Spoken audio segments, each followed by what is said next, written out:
রাসূল সাল্লাল্লাহু আলাইহি ওয়াসাল্লাম শ্রেষ্ঠ নবী হওয়া সত্ত্বেও তার উপরে জাদুর প্রভাব পড়েছে, এটা কি স্বাভাবিক? হ্যাঁ, অবশ্যই স্বাভাবিক। আর দুনিয়া বিল ওয়াসাইল লা বিল ফাজাইল, আরবিতে একটা প্রবাদ আছে, দুনিয়া তার সিস্টেমে চলবে। আপনি ওষুধ খাবেন ভালো হবেন, ওষুধ খাবেন না ভালো হবেন না। আপনি অসাবধানতা থাকবেন, আপনি অসুস্থ হবেন, সাবধান হবেন, অসুস্থ হবেন না। কোরআনে ইব্রাহিম আলাইহিস সালাম এক কঠিন আদব শিখিয়েছেন আমাদেরকে। আপনারা সবাই আয়াতগুলো অলরেডি তারাবিতে পড়া হয়ে গেছে, আপনারা জানেন। ওয়াল্লাযী হুয়া ইউহয়ী ওয়া ইউমীত, কি জানেন আয়াতটা? ওয়া ইযা মারিজতু ফাহুয়া ইয়াশফিন ওয়াল্লাযী ইউমীতুনি সুম্মা ইউহয়ীন।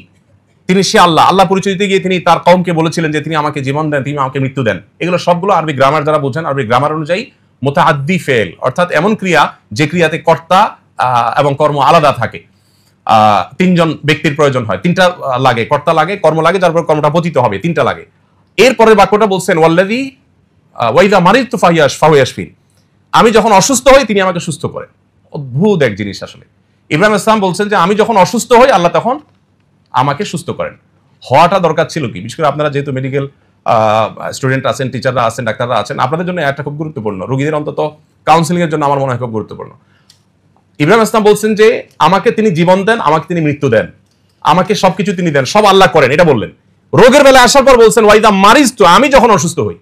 কেন এটা বললেন? এখানেও তো আগের পরের শব্দগুলোর দাবি ছিল এভাবে বলা, ওয়াইদা ইউমরিজুনি ফাহুয়া ইয়াশফিন। আরবিতে এভাবে বলা উচিত ছিল, মানে আগেগুলোর মিলালে, যে আমাকে যখন আল্লাহ অসুস্থ করেন তিনি আবার সুস্থ করেন। অসুস্থতাটাকে আল্লাহর দিকে সম্বন্ধ করেন নাই, অসুস্থতাকে নিজের দিকে সম্বন্ধ করেছেন। কারণ অসুস্থতাটা আমি বাদাইছি, আমার অসতর্কতার কারণে, দোষটা আমার।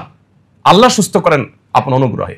এখানে আল্লাহর সাথে যেমন শিষ্টাচারের ব্যাপার আছে, তেমনি ভাবে নিজের সাবধানতার ব্যাপার আছে। এই জন্য রাসূল আকরাম সাল্লাল্লাহু আলাইহি সাল্লাম বা আমাদের কাউকে যদি জাদু আপনার কোনোভাবে এফেক্ট করে, তো প্রথম কথা হলো যে দুনিয়াতে কোনো কারণে এই এফেক্ট হওয়াটা এটা নবুয়তের শানের কোনো খেলাফ না। তবে হ্যাঁ, এটাও ঠিক যে রাসূল আকরাম সাল্লাল্লাহু আলাইহি সাল্লামের এই জাদুগ্রস্ত হওয়ার ঘটনা দ্বারাই কিন্তু আমরা সূরা ফালাক নাস পেয়েছি, জাদু থেকে মুক্তির উপায় পেয়েছি। এটা যদি না হতো হয়তো আমরা উপায় জানতাম না। আল্লাহ তাআলা এটা তার নবীর মাধ্যমে ঘটিয়েছেন আমাদেরকে সমাধান দেওয়ার জন্য।